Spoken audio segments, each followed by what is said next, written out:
Welcome in to this Wednesday edition, the Oxford Exxon Podcast. Chase Parham, Neal, McCready, Clark Ford Studio here with you this morning. If you're in the stream, a little early start. Got a few things going on, but the show must go on. So we'll talk some Ole Miss, Arkansas, the Rebels and Razorbacks tonight from the Pavilion.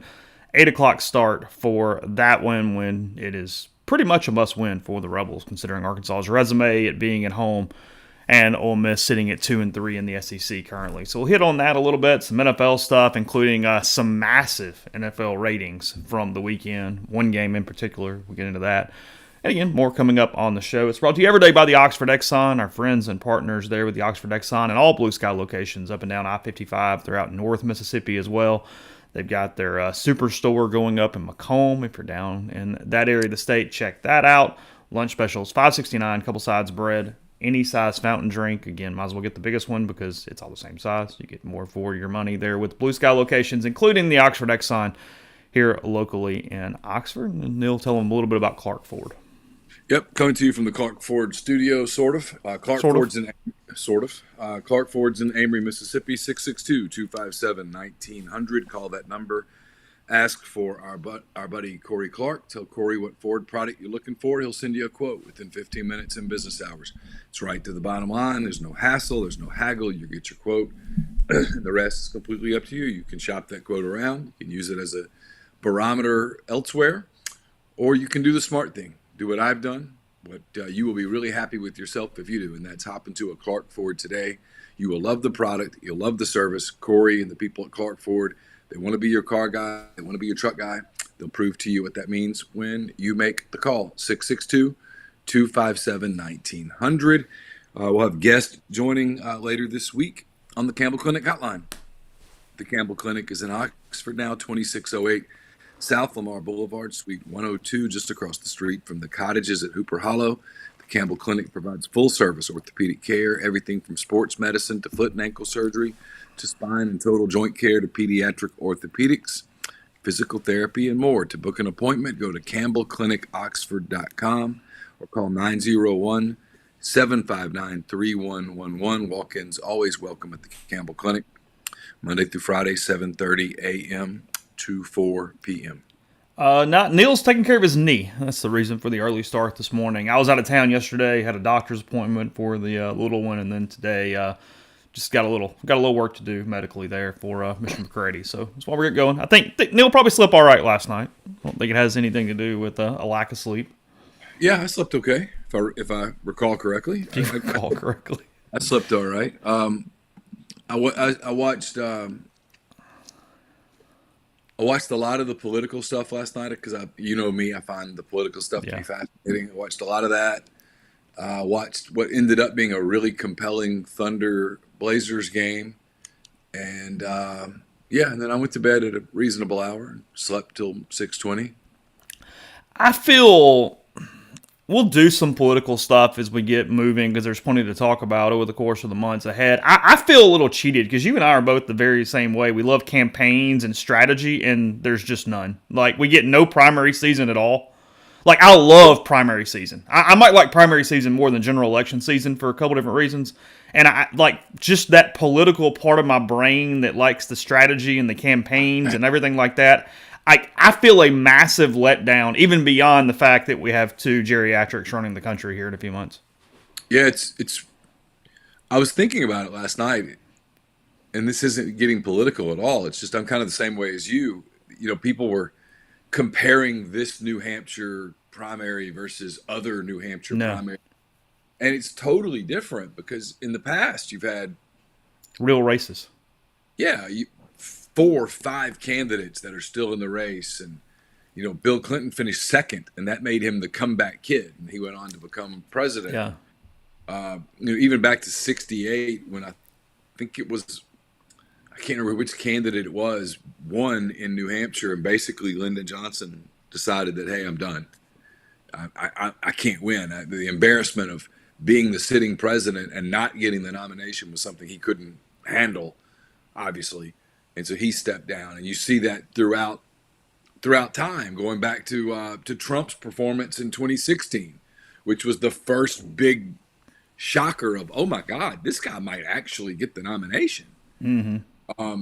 And And now what you had yesterday was this two-person race in an interesting state because New Hampshire has a lot of independents, and you can register if you're a Democrat. You can still register to vote in the Republican primary, and so there was a lot of that. So you knew that Haley, who's kind of an independent, you knew that she would get some traction. You just didn't know how much, but she ends up losing by what, about 11 points? 54-45 was last I saw. Okay. Yeah. I thought I saw this morning it was like 11. Sure, But whatever. maybe it's 10. Whatever. She lost, and she really has no path to the nomination as long as Trump's in the race. And so here we are on January, that was today, 24th, and we're really, unless there's some shocking development, which is possible. I mean, you read I read the Wall Street Journal editorial this morning about Haley should stay in the race because Trump's old and because Trump's got these legal issues. And you're like, what are you guys saying? But anyway, I kind of agree with that, though, because you're the de facto candidate. Again, we're getting off this. But, you're the de facto candidate if something goes screwy. And who's going to say something doesn't go screwy in 2024? So, I mean, it's your one shot to potentially be in the race or win the presidency. So why not? What the hell? Yeah. What's the difference? It is interesting because, and I promise we'll get off of it. This is not partisan political talk. They are both old men. Yeah. I mean, they're both old men, and so the and it, I mean, Trump's got the legal stuff. Biden's clearly has issues, cognitive issues. There's no way around that. Trump showed some old man signs the other day on the stump, confusing Haley with Pelosi. Maybe that is the incentive, but I can't remember who it was. I kind of flipped around, as I like to do on political nights, and someone made the comment that your campaign is viable for as long as there's money in your campaign. And that at the end of the day, it is about money. And when the donors who are donating, who are fueling your campaign, when they reach the conclusion that this horse can't win, they stop feeding the horse. The campaign ends. Yeah. I mean, it's so. I mean, it's one thing for Haley to say she's going to stay in it all the way to June or July. It's another thing to actually do that with, let's say she loses by double digits in her home state. And you're just spending, and she's down 30, by the way, in South Carolina right now. So at that point, it's not really about what she wants. It's about what her donors want. And then on the other side, people do the thing about, what might happen with Biden. And the truth is, I mean, we're about to enter the cycle where Biden's going to get all the delegates. So you'll have if you ever wanted to change midstream, it would be complicated. Again, more on that as we go. I just that was last night was going through my mind was, damn, there's nothing, there's no drama at all. There's nothing to even talk about. It just is what it is. We're going to have these two people, and we'll move on to the general election season for that. Kids back in school. People have been asking about local stuff, at least city schools. They went back today. I think Lafayette County's out one more day today because of several areas in the county that still have ice and different things. But the rain yesterday completely knocked out everything around here. It's now it's coming a monsoon, and we might need an arc tomorrow. But as far as the ice, it is pretty much gone at this. If I were a parent of a Lafayette student, I would be livid right now. I'd have real issues. Oxford's back, thank God. I've probably never seen a kid so excited to go back to school. That was wild. Yeah. So back to normal a little bit today for that. As I mentioned in the opening, Ole Miss and Arkansas tonight from the Pavilion, 8 o'clock for that. The Razorbacks coming into the season, a team that had postseason success, postseason experience. Musselman had done a great job building teams, as you have to do in college basketball, more than necessarily programs. And it has been somewhat of a disaster at this point. Arkansas is 10-8 overall. In the SEC, they have started 1-4 in the league, as I'm reading here. They get blown out at home against Auburn to open the season. They lose in Athens to Georgia by 10. Florida just rails them in Gainesville. They do beat Texas A&M at home, and what was almost Wade Taylor coming back by himself there with the Aggies. And then South Carolina in Fayetteville routed them as well, 77-64 in their last meeting. They got Kentucky up next on Saturday, back in Fayetteville, but Ole Miss tonight. I mean, again, as we said, Ole Miss 2-3. They're coming into this interesting 4-game stretch that I think you've got to be 3-1 because you have home games. You have home games against Arkansas tonight, Auburn next week in the midweek, Tuesday or Wednesday, I don't know which day, and then Mississippi State there on Saturday. Tough games, really, really tough games, but I think almost must-win games sandwiched around a trip to College Station on Saturday, and that definitely begins tonight with Musselman and the Razorbacks coming to town. Ole Miss a 68% favorite tonight per KenPom in this one. Arkansas right now sitting KenPom-wise right at 100. They are 100 on the nose. Yeah, so they've had a lot of issues.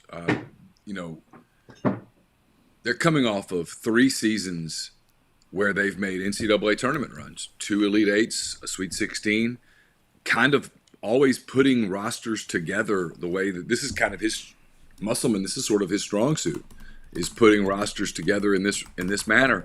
And this team has just not gelled. There's a lot of rumblings about internal issues that are NIL related. It's one of the reasons that, like, when we on the message board sometimes when Ole Miss doesn't get a kid, or it looks like Ole Miss might not get a kid in football, and that you'll be like, just pay them. Just pay them doesn't work in human form. It would work if you were robots, but it doesn't work for people because people get their feelings hurt. Next thing you know, you have chemistry issues and stuff's going on, and I think that's befallen them there. And then the other thing that I think has happened with them is I believe that up until the day that they didn't get him, they believed that they were going to get Ron Holland, who was the top player in the country, out of Texas, had visited Arkansas, had told some people that he was going to commit to Arkansas. I think Musselman thought they were getting him until the G League Ignite made a massive offer that Arkansas couldn't or didn't or wouldn't match or whatever. And then you kind of had a void. And then the other thing that's happened with them is I think they thought that Trevon Brazile, who last season before his ACL injury, a lot of people thought he was playing his way into the first round, maybe in the top half of the first round of the NBA draft. He tears his ACL in like late November, early December. And he's just not the same player right now. He's not a particularly effective player. They don't shoot the ball well. They don't rebound the ball well. They're not particularly good in the post. This is a game for Ole Miss that is, I said this the other day, I'll say it again. To me, it's beyond a shadow of a doubt. This is a must-win game. If you're Ole Miss today, and at the end of this day, you're 2-4 in the league, I don't see a path to 10-8. Not as good as the league is. Like, you watched South Carolina last night against Kentucky. It's time to stop talking about South Carolina like they're plucky. No, they're good. They're good. If you're going to get to 10 wins, one of those wins must come tonight against Arkansas, because at Texas A&M it's winnable, but it's going to be difficult. And then next week, Auburn's elite. Beating Auburn, I don't care if even in your gym, you better pack a lunch. It's going to be a night, a big lunch. Yeah, and it better, yeah, and you better be ready to play your game. You have to play your A game at home with any chance to beat them. And then, you know about the rivalry. I'm of the opinion that Ole Miss State ought to just skip the 2 games, go 1-1, and call it a day. It happens every year. Give them both the home games, and let's just move on with our day. It's all good. So there's a path, but the path absolutely includes a win tonight. If you don't beat Arkansas tonight, I don't think the tournament any longer is a realistic conversation. And I shouldn't say that, because in the event that they lose, we're still got to talk about it. But being realistic, if you win tonight, you're 3-3, and if you can get to 9-9, 10-8. You're going to go to Nashville with the chance to get in, but to do that, you have to win. You have to win your winnable games at home, and this is an eminently winnable game for Ole Miss. These next 10 days just completely critical to that. Grind with a hot take in the stream here. I'm just not sold on the top of the league. I don't think any SEC team gets past the Sweet 16. I think you got 3 or 4 chances for that. I think Kentucky, Tennessee, Auburn, and Alabama are all very capable of that. Yeah, I'm not sure that I disagree with Grind. And here's why. Like, Kentucky, what they did last night is exactly why people just don't jump on the – people that aren't Kentucky fans don't jump on that wagon and go, here we go. It's a complicated thing, but Cal has underachieved in Lexington. Yeah. There's no doubt. Chase, they have 3 NBA lottery picks on that team. But I'm almost to the point where I think maybe they're playing an archaic system. Maybe they're easy to scout. Maybe something's up with them. And if you're Kentucky, you're gonna get everybody's A game because you're Kentucky. But they're more talented than South Carolina. And that game wasn't close. Got run out of the gym, and I've got it right here, 79-62 in Columbia there at the Colonial Center last night. Up 8 at the break, just crushed them in the second half, won that one by 10. Mitchell for Kentucky had 13. Cooper for South Carolina has 20 and 6. Just a mauling. Cal, after the game, talking about how it probably gave opponents in the future a blueprint that they got kind of roughed up. South Carolina defensively was able to bully them a little bit. They didn't play physical basketball. It was a mess for Kentucky last night. There's no doubt about that. I mean, they've been kind of talking about their elite offense and ability to score all over and how this was a Cal team that did all these different things. And it just, when they got into kind of a gritty basketball game last night, everything went away. Georgia wasn't able to do that to them, so they were just hitting shots and flying around. It was in rough and all that stuff. But, I mean, South Carolina really did kind of big body them last night. Yeah, and I mean, they're not going to play their tournament games in Rupp. They're going to have to be tougher than they are. And then, now I really like Auburn. Auburn, the way that they beat people, it's not limited to just happening at Neville Arena. Now, I'll be fascinated to see what Auburn and Alabama look like tonight in Tuscaloosa. It's a big exam sort of for Auburn tonight. And Alabama, too. I think Bama's good. I don't think they're as good as they've been in the past, but they're good. He's done a really good job there. Oates has. I'm trying to get my knee in a comfortable spot, so I'm sorry for moving around. And then the other one's Tennessee, and I just think we're all inclined to be cautious about Tennessee in the tournament because that's what history has told us. They always get to the tournament and they lose in the second round. I think they're better this year than that, but I mean, it's happened so much that I understand the cynicism. I mean, Calipari has not been to the Final Four in years. I mean, I'm looking that up right now because it's a while. I mean, he had a run there that was going really well and doing exactly what you should do with his recruiting ability, Kentucky, and the whole deal. And they don't suck or anything, but the expectations are higher than this. I mean, I'm pulling up his head coach record. Hold on, give me 1 second. Here is their last. So they went to the Elite Eight in 18 and 19. But outside of that, they got canceled, obviously, in 19 and 20. There was no tournament. And then after that, they missed the entire thing, went 9 and 16, 8 and 9, finished 8th in the SEC, missed the NCAA tournament. Then round of 64 is when they got beat by St. Peter's. And then round of 32 after that. And then they're currently 14 and 4, 4 and 2. But he doesn't have a Final Four, and I get that's hard to do. I understand it. I don't even know if that should be the requirement necessarily. That's up to other people to decipher. But he hasn't been to the Final Four since he had that undefeated team that lost to Kaminsky in Wisconsin in 2015. He's going on 10 years without a Final Four berth. I don't know if it's fair or not, but that is the standard they're held to there. Because of their recruiting, their program, everything, they are supposed to get to the Final Four. Yeah, Kansas does. I mean, Kalen DeBoer's not in 5 years isn't going to be able to say, well, look, we made a couple of playoffs. No, Yeah. we weren't. I mean, We went to the Cap One Bowl. It was cool, fun. What's realistic and what should be the expectations and what are the expectations are two different things at jobs like that. So I don't know. I mean, you get some teams. Look, I'm not ready to count Texas A&M out yet because Buzz's teams always seem to sort of get better as the year goes on. I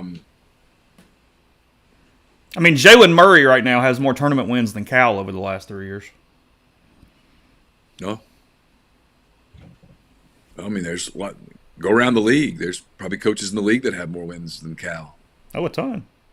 I mean, I don't know. The other game last night, by the way, A&M, speaking of the Aggies, 63-57 over what has become a hapless Missouri team. Missouri now 8-11, 0-6 in the SEC. I don't know what their Ken Palm in their net is, but it can't be good. A&M now 3-3 in the SEC, 12-7. They're slightly above average, but nowhere near good right now.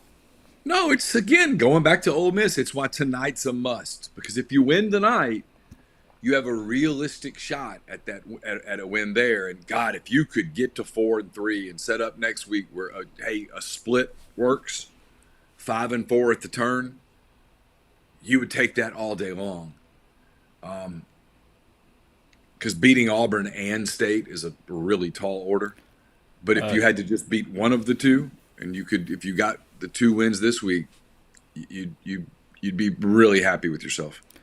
Yes, Tupelo. Beard would take the Kentucky job, as would 336 other coaches in the country at this juncture.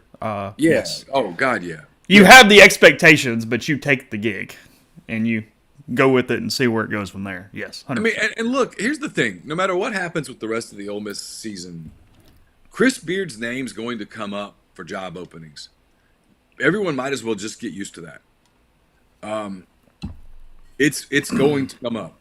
There are national media types that really, really like Beard, as they should. He's a very good coach.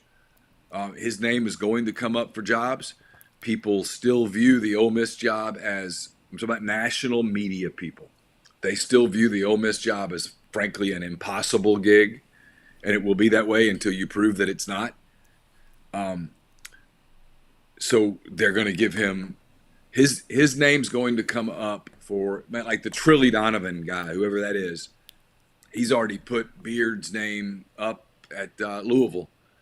It was Beard and Cronin and Musselman and somebody else that he said, hey, these are the 4 people to watch at Louisville. Because Louisville has to fire Kenny Payne. Come on. Yeah, they're going to fire Payne. They're going to have to do something different. So Beard's name's going to pop up a lot. It just is. No, whether Ole Miss goes 11-7 into the tournament, or whether they go 7-11 and go to the NIT, or nothing, Beard's name is going to come up. So you might as well just prepare yourself emotionally for that angst, because it's coming. I know at one point Musselman got a little bit of NBA buzz. Is that a possibility for him, or is it all college at this point? I would think it's college at this point. He's pretty nomadic. He's been at Arkansas for a minute. And he's the type that doesn't really – I mean, he does all the pressing of the flesh on campus and stuff and all that, but he's a gym rat. What's interesting with him is that because his name's going to come up for some jobs, and from a career standpoint, it probably is time for him to move on. But his wife is really ingrained up there. She's super involved in the community, really likes it and all that stuff. So, who knows? He's got a son on the staff. He's got kids there. He's probably in a weird life station for him where it would, from a career standpoint, moving on from Arkansas probably would be wise. I think Musselman's like 58. No idea. I think that's about right. But from a life standpoint, they're pretty ingrained in Northwest Arkansas. So I don't know what's going to happen there. But obviously his job security is safe, but they've got to learn from what's happened this year, because they've gone from having a lot of chemistry to having no chemistry in 1 year. And then last year, with all the talent that they had on that team, they still kind of underachieved from a regular season standpoint. You know, they beat Kansas in the tournament in the second round that got them to the Sweet 16, and that sort of glossed over everything that happened. But, you know, that team probably should have been better than it was. And this team's fairly talented. It just hasn't come together at all. Looking at tonight's games, Arkansas and Ole Miss is mentioned. That's ESPNU, the TV for that. Ole Miss is a 6.5-point favorite from Vegas in this one. The over-under 152.5. So in the 70s there for projected total. Again, 6.5 for Ole Miss in this one. LSU's at Georgia tonight. Two teams with over 500 SEC records. LSU 11-7, 3-2. Georgia 13-5, 3-2. 5:30 SEC Network. Georgia a 3.5-point favorite at home against the Tigers tonight. Two coaches that have done a nice job, McMahon and Mike White. Yep. There at those respective jobs. The game of the night, definitely Auburn is at Alabama tonight. The number 8 Tigers 16-2, 5-0. The Tide 12-6, 4-1. Alabama a 3.5-point favorite at home against Auburn tonight. 161.5 the total. Do what? Is that a 6 o'clock game? That is a 6:30 game. 6:30. ESPN. Okay. Is this when we do the Iron Bowl presentation thing? Yeah. Because you do it at the home team that won, right? Right. Okay. It's always a little angst-filled, so I enjoy the videos from that. I always enjoy the whatever what's the trophy called? I can't remember. It has a C in it. Grind, what's the trophy? I wonder if I keep wanting to say Commander-in-Chief, but that's not correct. Will Saban be there to accept the trophy? I doubt it. Will they give it to like the student body presidents or something, right? Yeah. It was the petty one a few years ago that I really enjoyed when I guess Auburn had won the SEC and had like the SEC pin on, and then the Alabama person had the college football playoff pin on, or whatever it was. And then the other game tonight, 7:30, Mississippi State is at Florida. The Bulldogs 2-3 in the SEC, a winnable game in Gainesville. Florida 12-6, 2-3 in the SEC as well. Florida 3.5-point favorite. Might like stay on the road a little bit if you're going to give me 3 and a hook. Yeah, and Florida still has pretty favorable net ratings and stuff. If they can string some wins together, they're okay. The computers like Florida.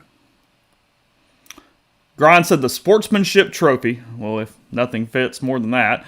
And then says Kalen DeBoer will be announced tonight as well. So, well. It's going to be a party in Tuscaloosa tonight. How fun that will be. Good for everybody. Do you like the Tide minus 3.5? I think Auburn's clearly better than them. Now here's home teams and whatnot. Home teams and whatnot, and Auburn's guards are small. So how does the officiating do they let them play? Do they let them get physical?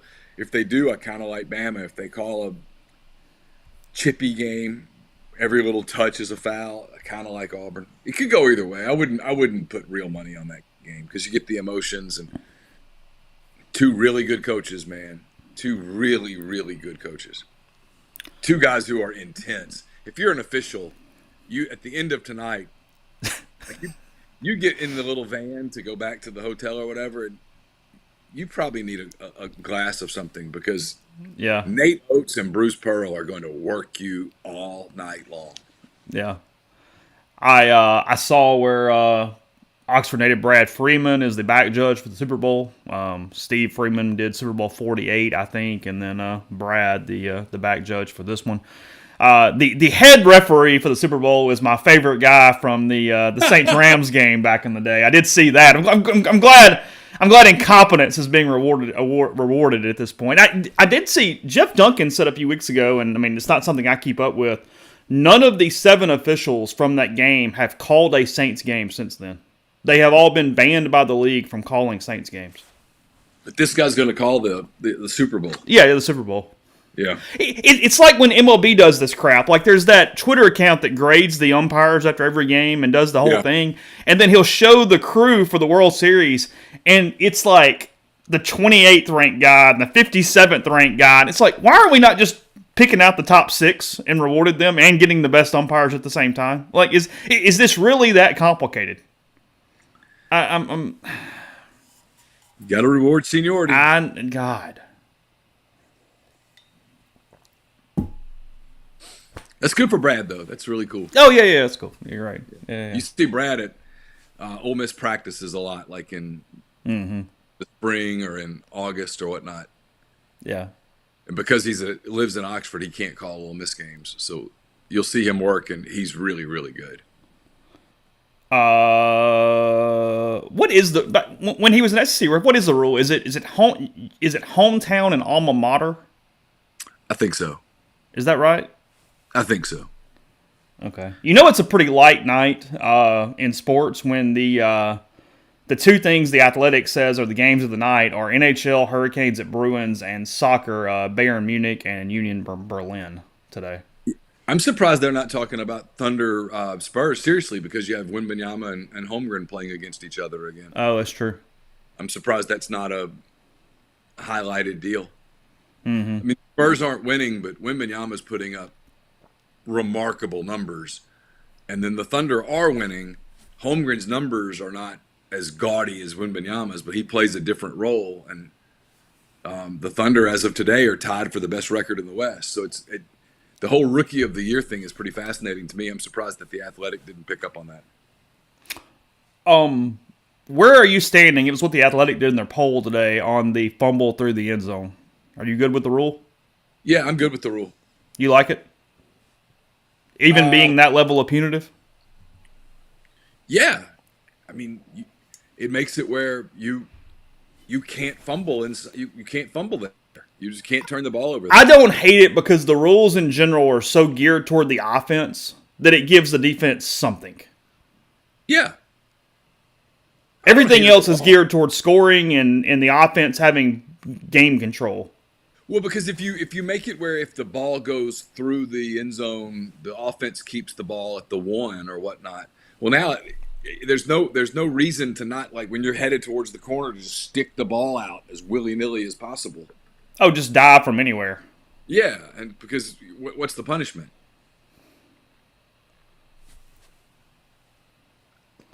Robert Mays, the sports writer, he gave a couple thoughts yesterday. He said if he fumbled through the end zone, maybe it doesn't need a turnover, but make the consequences sting.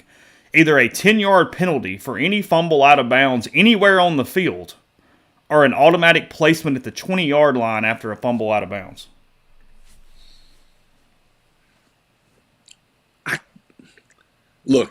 I'm not going to lose any sleep over this. I don't have like strong emotional feelings on this at all. But I think if you fumble the ball through the end zone, it should be a turnover. Okay. I mean, I think I'm with you. I mean, I'm on that camp. I'm pretty sure. Like you said, I mean, everything favors the offense. I mean, at some point, you got to give the defense a carrot.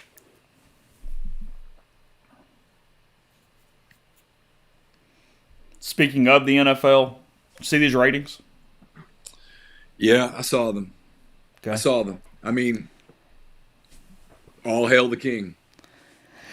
If anything, they are getting bigger as time has gone on compared to everything else. By the way, we're not sidetracking the Netflix WWE thing. We'll discuss that with Jeffrey tomorrow. So just heads up if anybody thinks that I'm avoiding that news. I am not. I'm simply postponing it for a day. Chiefs and Bills, average audience of 50.393 million for a divisional round playoff game. It's unbelievable. It is obviously the most watched divisional game in NFL history. It also topped the average viewership for every NFC championship game played off after over the past 5 years. It peaked with 56.25 million at one point in the second half. Obviously, everything that went around with that game. It is the most watched program on any network since Super Bowl back in February at the same time. But it wasn't alone. The Ravens and the Texans, they got a 31.8, which made it the most watched NFL game in ESPN's history. The All Sports Network has been airing NFL games since 1987. It was also the early game on Saturday, which generally registers the lowest viewing number of the weekend. The Packers and the 49ers on Fox did $37.5 million. That makes it the most watched Saturday telecast on any network since the Winter Olympics in 1994. Kicked off at 7:15 Central, 8:15 Eastern, by the way, on that one. Was that Lillehammer? Is that 94 Winter Olympics? Is that correct? That sounds good. If it's not, I'll give you credit. Good for you. I think that's right. I think that was Lillehammer. And then the Lions 31-23 over the Bucks, NBC. Let's see. Average audience of 40.4, giving it second place on the weekend. Made it the most watched divisional round playoff game on NBC since 1994. Okay, so what do we? Obviously, some people that will try to poke holes in this, and I just for the sake of the conversation, trying to poke a hole in it, will say, well, the Buffalo game, you get the Taylor Swift thing. Okay, but you don't get Taylor Swift with Detroit, Tampa Bay. Detroit, Tampa Bay, $40.5 million. Tampa Bay at Detroit, 2 o'clock Central, 3 o'clock Eastern on a Sunday afternoon. And I realize you're not going up against much of anything. You got an NBA game on. I don't care. You never are.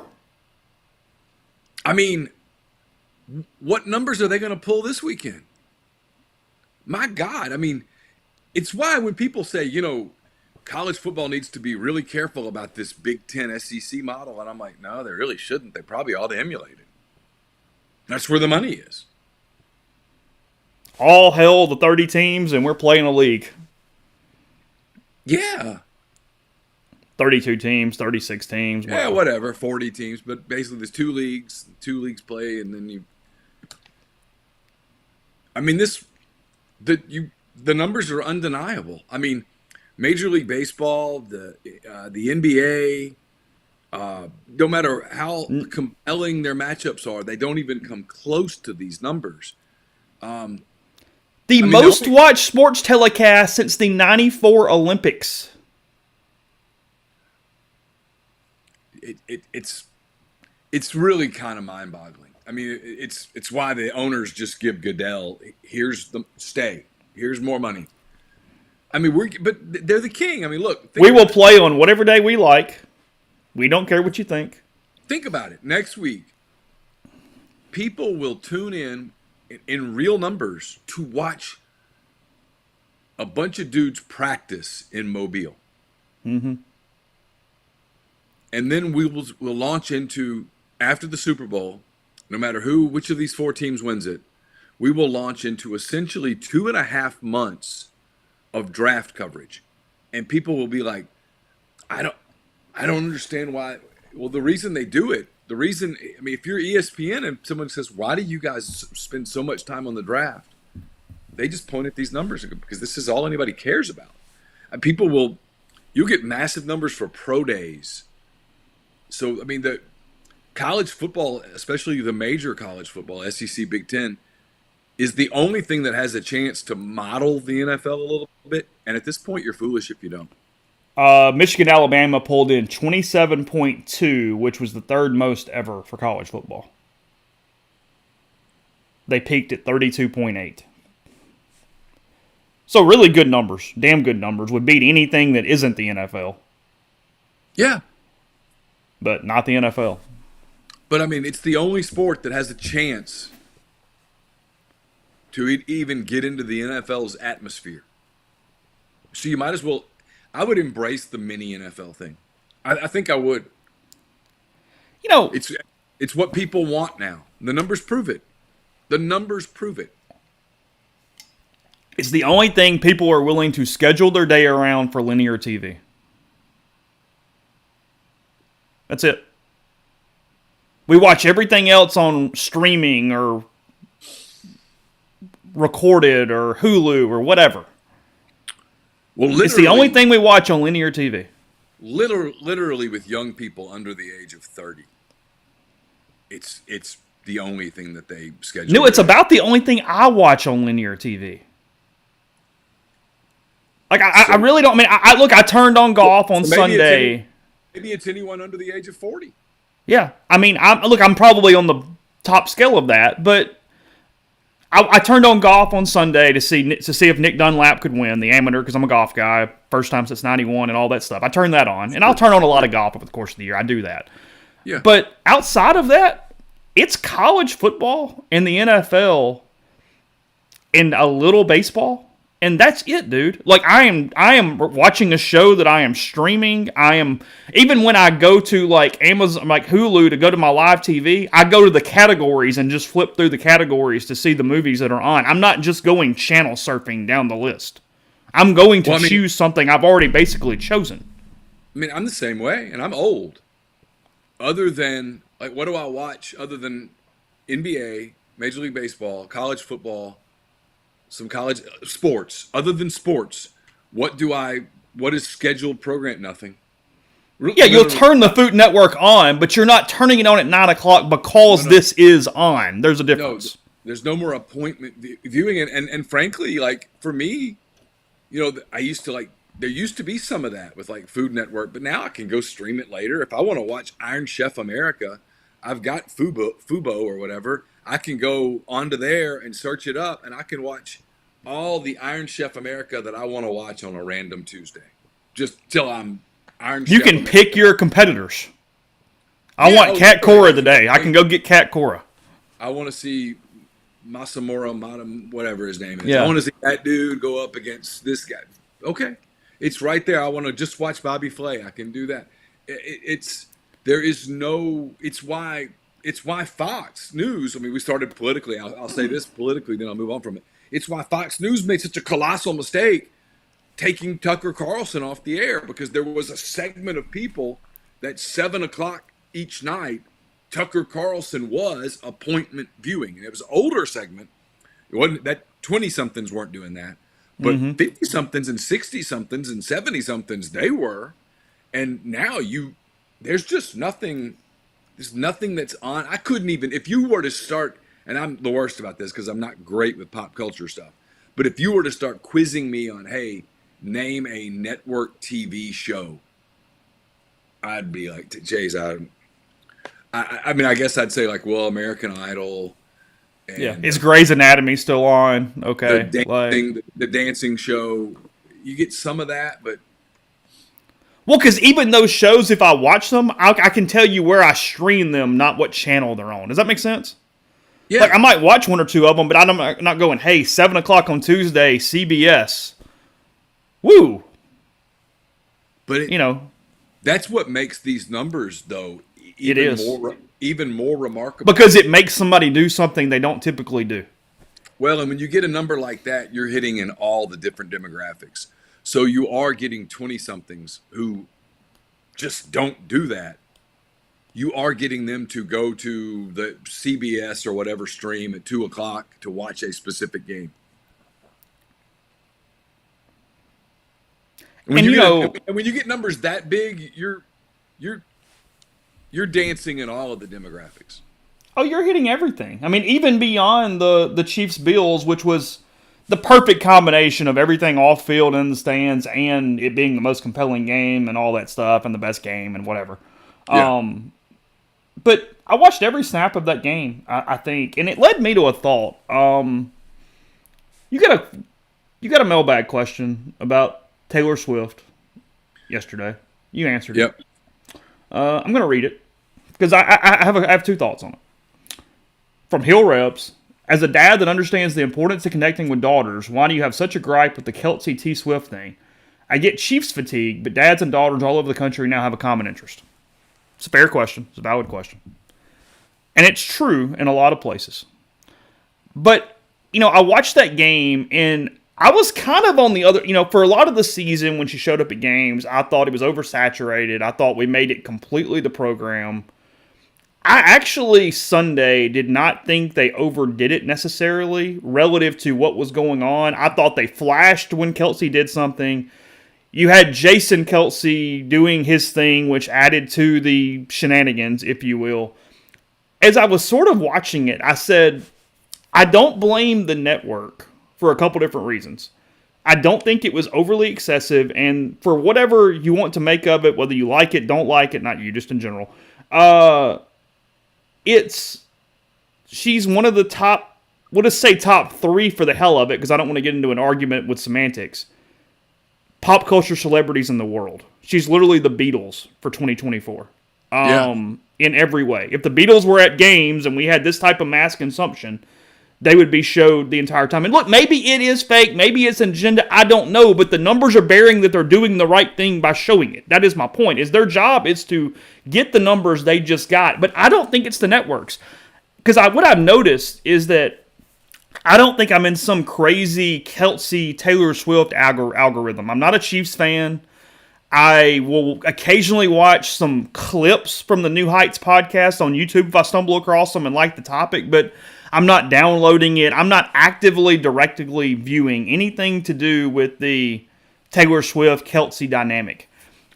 I'm still being inundated with it. If I'm on Facebook, those promotional posts have something to do with Kelce or T Swift or the Chiefs 80% of the time. If I'm on YouTube, I'm getting these clips nonstop. I think that because of what we said, the fact that we're so internet-based in our consumption with streaming and YouTube and that type of environment, we're getting it so many places that we're already overloaded by the time we then get it on network television and go, oh my God, even here when I'm just trying to watch football.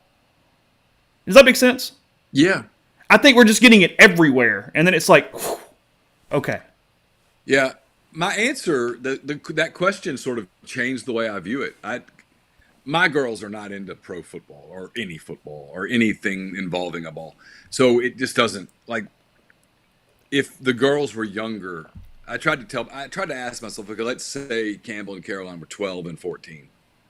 Would I be able to go, hey, this is Taylor Swift's boyfriend on this team? And look, would that have pulled them in? Maybe. I don't know. They're older. And maybe it's not pulling them into an NFL fan. It's just pulling them into 10 minutes of... But it's like Caroline, we do the show with Greg, and she can talk about the Kelces because now she liked the documentary about Jason Kelce, and she obviously... Like, you say that about Taylor Swift being the Beatles, and I get that you're not wanting to have the argument, and I'm the wrong person for this, but who the hell's bigger than her? I mean, from an American standpoint, is it literally Beyonce and Taylor Swift? I mean, I'm asking the stream. If I'm wrong, tell me. But that's what I would say. I mean, I would. If you're asking me, and look, I mean, I'm old man and all that stuff. I get it, but I'm fairly aware of what's happening. The only person that's even in her realm in terms of draw is Beyonce, right? I think so.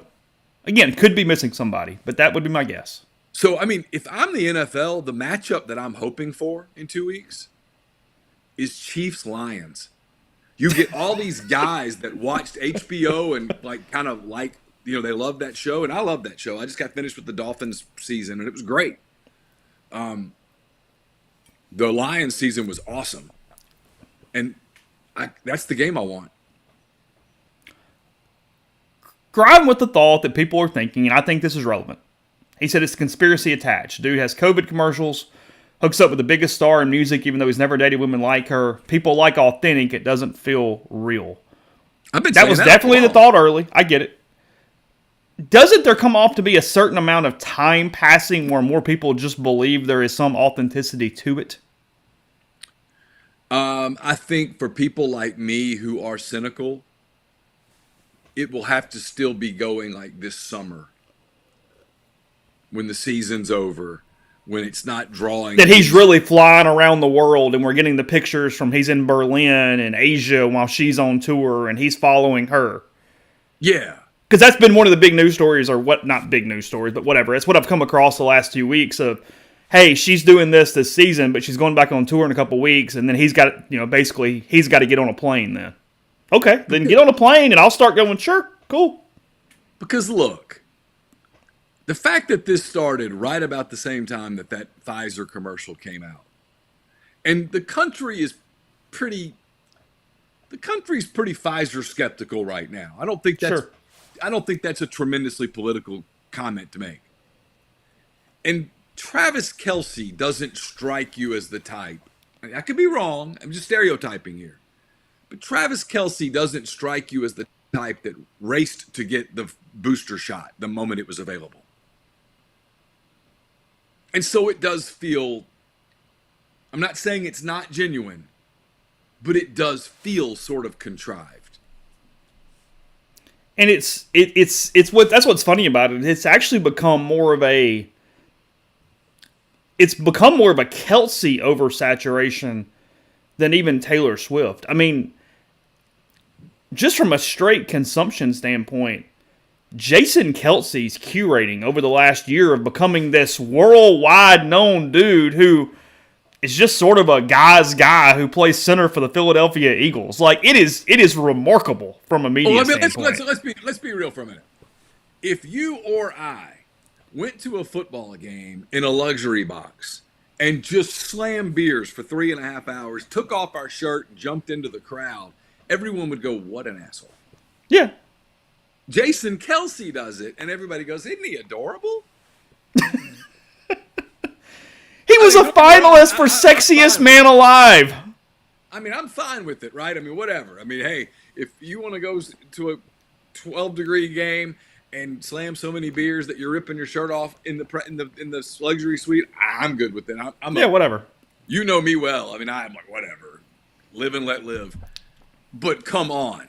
The fact that so many people are like, isn't that just so cute? Isn't it adorable? It's like, are you serious? But yeah, no, the whole thing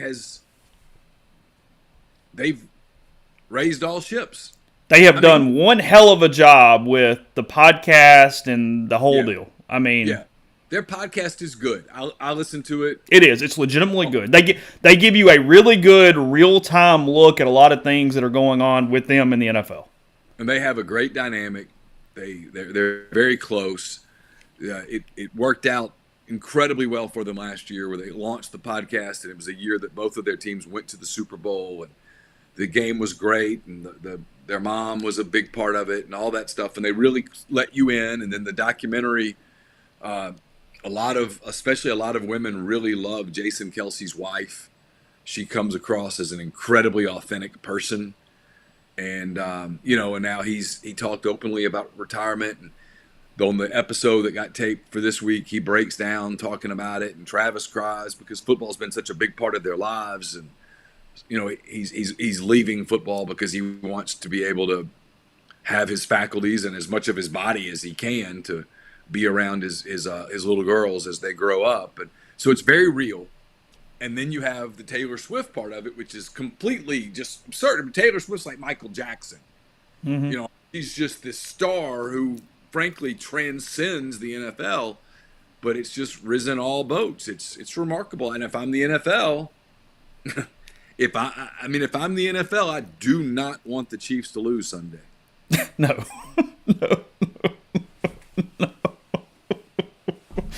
I mean, I think you're right. It's Lions Chiefs, right? I think ultimate underdog against the popular evil empire, if you will. So many stories that you can appeal to so many different demographics. You probably will break the record if you have Lions Chiefs. I'm for the Lions on. Where's the Super Bowl? Phoenix? Ooh. Why do I not know this? No, it's in Vegas. It's in Vegas. Is it? Yes. Yeah. Paradise, Nevada. Yep. That's correct. God, what a week. Usher halftime show. Taylor Swift, Dan Campbell, Lions, Chiefs, Eminem. Patrick Mahomes might be the greatest quarterback ever. And in that game, he's like story number 7. Yeah, him breaking all this stuff at 29 years old or whatever he is. And it's just not even one of the things. Why do we not make that a national holiday?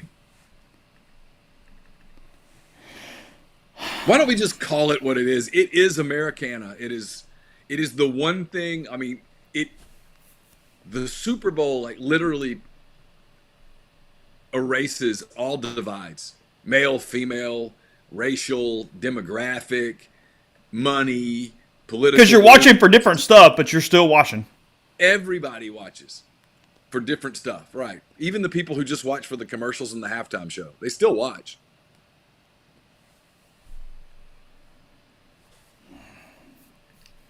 I mean, there's been movement toward that. Isn't that the ultimate America thing? Yes. I mean, why not just make it a damn holiday? Just give everybody Monday off. Just own it for what it is. Give everybody Monday off and let Monday be National Hangover Day. National Hangover Day. Or National Recovery Day or Day of American Celebration or whatever. We do at least start it at the right time. It's like 5:15 or 5:18 Central or whatever it is. I mean, it's the one day. It's the only like.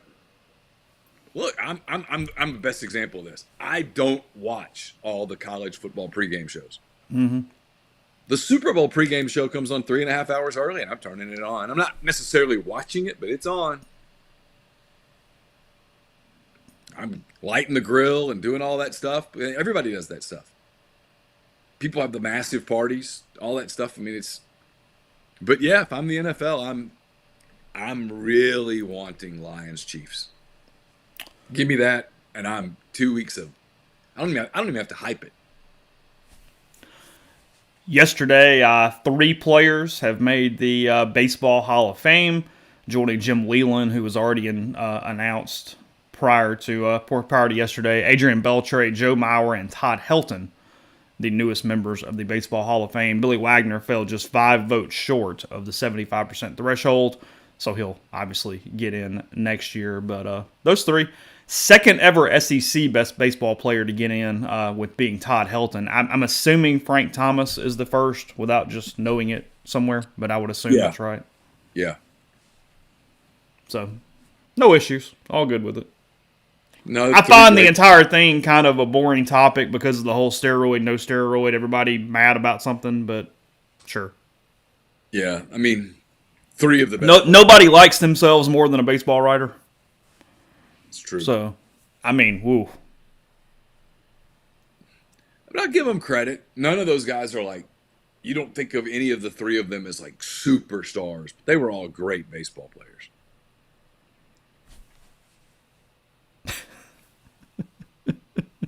I mean, they were great. Mauer was the best catcher in the game for basically a decade. Helton and Beltre were the best hitters in the game for basically a decade. I'm cool with that. Ginger, I guess talking about Super Bowl snacks, said my British friend said they used to have Super Bowl parties in the UK. Everyone had to bring American beer and snacks. I asked him what his favorite American snack is. He shrugged and in his British accent said guacamole. So.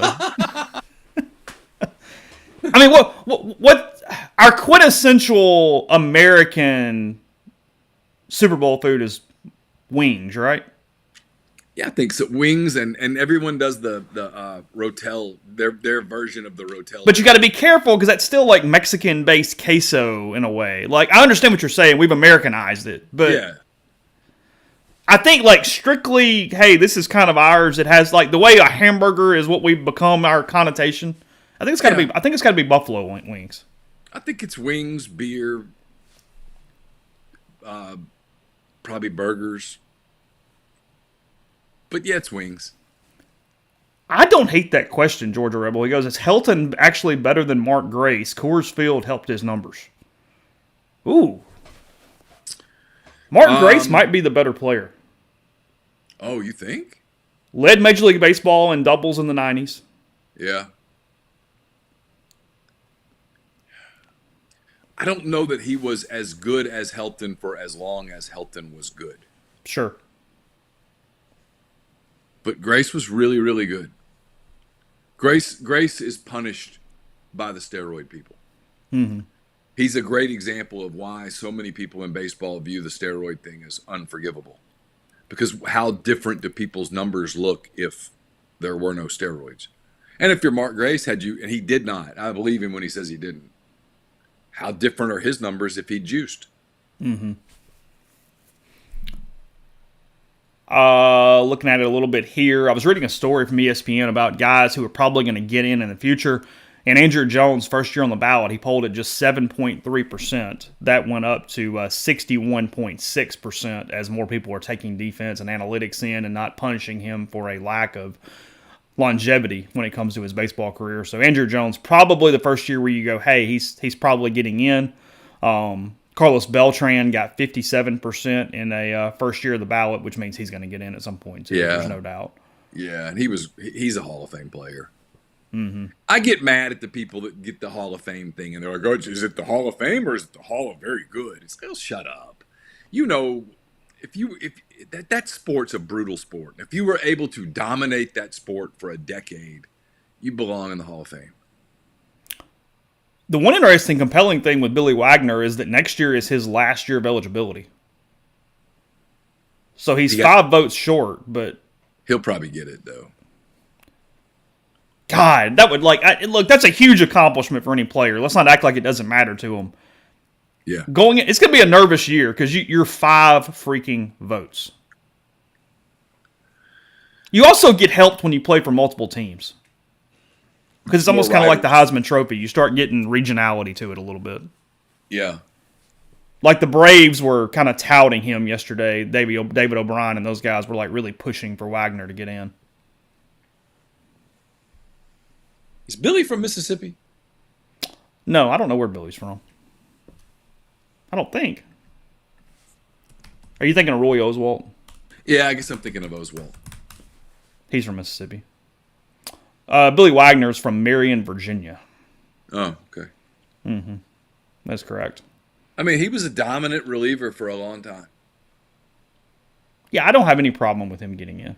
No, I don't either. Beltre got on 95.1% of votes. By the way, this was not Beltran's first year on the ballot, but he is going to get in after getting 57 this year. Beltre, 95.1. Helton, 79.7. Maurer, 76.1. Wagner, 73.8. Gary Sheffield, 63.9. Andrew Jones, 61.6.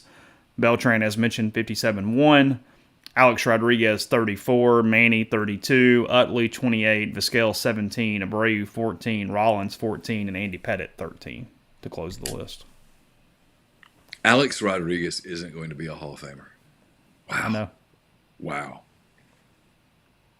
I mean, straight stats, dude. He was so good. People do the steroid thing, and you're like, I don't know. That guy was awesome. If I had a ballot, I would vote for Alex Rodriguez. I think I would too.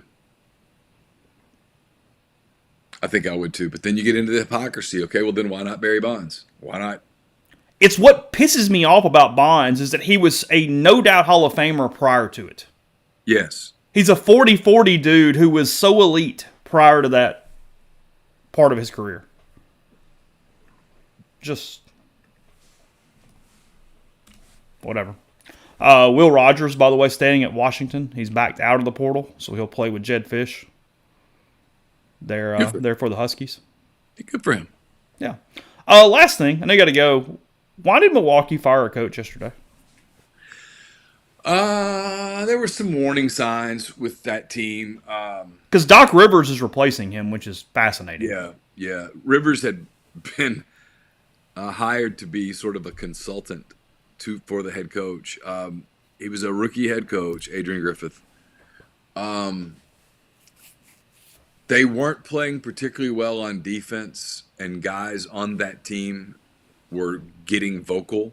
That's a veteran team. There's a lot of ego there. I don't think he was doing a terrific job managing it, even though their record was pretty good.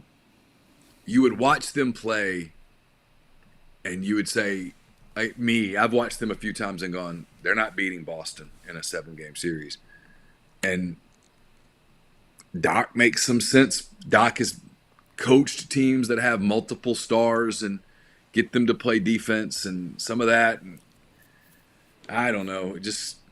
I think that for that team, it's championship or bust. Certainly NBA Finals or bust. And I think their ownership probably was starting to go, this isn't a team that's going to make the finals. And if it doesn't make the finals, we're doing this all wrong. you've got a window right now in Milwaukee because you made the deal for Lillard, and Middleton is healthy, and Giannis is playing at an MVP level, and you got to go for it. You don't have time to experiment. I think the Celtics are the best team in the NBA. I would still pick them to win it, I think, if I had to make a pick there. But, the West, it's kind of weird to the point that I think if I were to throw in futures on something, I don't think this is a hot take. I think I'm putting them on the Clips and the Thunder. Yeah. Clips. Okay. Thunder's young. So the Thunder, what you don't know with the Thunder are really good. They're on pace to win 57, 58 games, which makes you a contender. They're currently the 1 seed. They're tied with Minnesota for the 1. But the way the Clippers are playing right now should scare the hell out of everybody in the league. Because they've figured out, at least for now, how to integrate. Think about this. Kawhi Leonard, obviously, Paul George, James Harden, and they've got Russell Westbrook playing really good basketball right now. Coming off the bench, all that stuff. Playing kind of unselfish basketball. Harden is playing selfish basketball because that's the only basketball he knows. But they're able to make it work because Paul George is such a great player. And when he's healthy, Kawhi's still a top 5 player.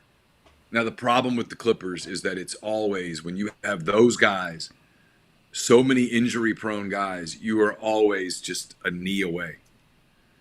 But right now, today, they're the team that if you told me to put some future money on, that's who I'd put it. Yeah, because look, the Nuggets winning would not be at all a surprise, but there's enough issues with the Wolves and the Nuggets for me to go, let's throw some money on the Clips and see what happens. Yeah. Oh, look, as a Thunder fan, that if you told me, hey, you got a 7-game series, it's in the Western Conference Finals, it's going to either be Wolves, Nuggets, or Clippers. You get to eliminate one. I'm like, Clippers are gone. I'll take my chances against one of the other two. It's going to be really hard, going to be a slog, and there's a decent chance that because of their size, they just overwhelm them. But I don't want to have to fool with the Clippers. Mm-hmm. Like the Clippers the other day, I had them on Sunday, and they were playing Brooklyn. And Brooklyn's not a good team. They have some good players, but they're not a good team. Brooklyn's a team that needs to make decisions about what they do at the trade deadline because they could get a haul from Mikal Bridges, for example. But Brooklyn led that game the whole way, double-digit lead into the fourth quarter, and the Clippers go on this 22-0 run that happened like this. Just boom, boom, boom, and they turned it up on defense, and they could play in transition and all the things that they do. They're a matchup nightmare, and you're like, they're scary. So, continue to hit that. There's still half the season remaining, frankly, at this point. 43 games for the Thunder have been played, so right at 40 to go. They're in that one again. Celtics 34-10 to lead the East. They're up 3.5 on the Bucks and 4 on the Sixers. And then, as Neal said, the the Thunder, the Timberwolves, same record, 1 game ahead of the Nuggets and 2-ish ahead of the Clippers at this point, something like that. So, the West playoffs, when you throw in Dallas occasionally is really good. And at some point, I keep waiting for the Lakers to make a run. It hasn't happened yet. Utah's not a bad team. The West is going to be crazy in the playoffs. Yeah. So we will dive a lot into this Netflix thing tomorrow. I think it has repercussions far beyond wrestling. It's not a wrestling conversation. It's a sports and a streaming conversation. Several different topics with that. So we'll hit that tomorrow. Obviously, talk about whatever happens tonight at the Pavilion. Again, Ole Miss and Arkansas, 8 o'clock on ESPNU for that one. The Rebels 2-3 in the SEC. They need this one to get back to 3-3 against Musselman and the Hogs. So we'll have coverage of that at rebelgrove.com, whatever else coming out throughout the day. And we will talk to you again tomorrow.